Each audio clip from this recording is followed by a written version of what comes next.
The 90th annual Blue Gold game is in the books. The final score was 58-45. The defense won, but really the offense won the day. I mean, early in the day, Ian Book came out. Ian Book ended up being 16 for 21 for 220 yards, threw a touchdown pass on the first drive, and that's when you knew that the number one offense has an advantage on the number one defense because of all the changes and new people on the defensive side. Things even out after that. I think the only thing surprising would be, maybe it's because of this win still, but not as many shots downfield as we thought might happen in a Blue Gold game. Ian Book threw a really nice one to Chase Claypool. You're going to see a lot of that. I thought the backup running backs had a really good day, and the starting running back, if you had an MVP, would probably be Armstrong, although he committed the game's only turnover. But boy, they are a physical group, and as Brian Kelly said post-game, Tony Jones didn't play, and he kind of made a joke like we did a couple years ago. I've been talking about Tony Jones all fall. I really wish you could have seen him, but he said Jones has been physical too. So I think that was my biggest takeaway is I like the depth at running back. It's not just names. They really run hard. Jafar Armstrong, 85 yards rushing on 9 carries. Really, I think that the number 3 running back that emerged this spring, I think would be Jameer Smith. He's had a hamstring issue. He ended up with 8 carries for 56 yards.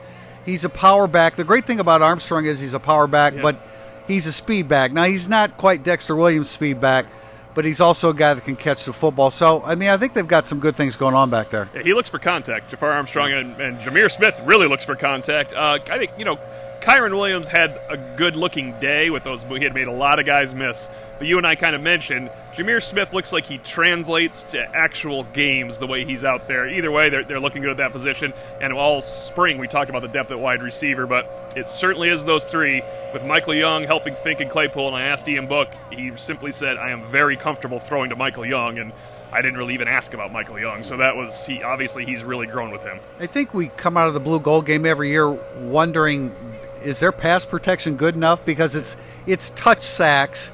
Yeah. And yet, and you also know that they have great defensive ends, and yet there were 12 sacks in the first half, and it was kind of a jailbreak. I mean, that was really the one aspect of the offense that struggled, even the number 1 unit. Yeah, I think the second unit tackles got destroyed, and the second unit tackle will really be Josh Lugg, if it has to be. Starting defensive ends are better than the offensive tackles, but they're going to be better than almost every team's offensive tackles, and the backup defensive ends are definitely better than the backup offensive linemen. Josh Lugg is the Swiss Army knife, Brian Kelly said. He is probably the number 1 center guard and tackle.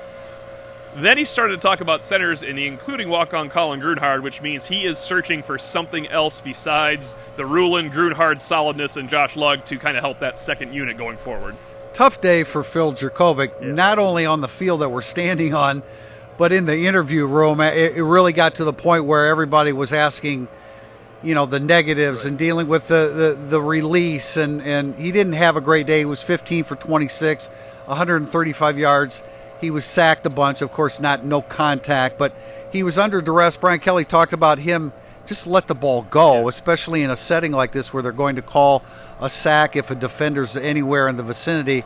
It was a tough day for him, and he got to the point where you really kind of felt sorry for him in the interview room, because he had to keep answering about the negatives, and he realizes he has a ways to go. He said many times, I just have a ways to go, when people asked him what he had to work on this summer. I will say, I was glad he kind of defended himself by saying, I looked to make some plays athletically. It was really hard with a red shirt. And he was a lot of times with the second unit offense that was getting run over. Now, it seems he stares at the rush too much. He's just, as Brian Kelly said, he's thinking too much. He's making everything too hard. I do think he could have a better day if you almost let him go live out there. Well, he could have had some numbers. I think. The read option. I mean, he's very adept at that. He makes good decisions in that, and so that would change his whole game. But in this environment, it wasn't the best day, and that's the way he's going to have to end up the spring. So it's a wrap here for us as well. It's been a great spring for us. Yeah. Great access to seeing the Notre Dame football team on the practice field, including today as the defense wins 58-45.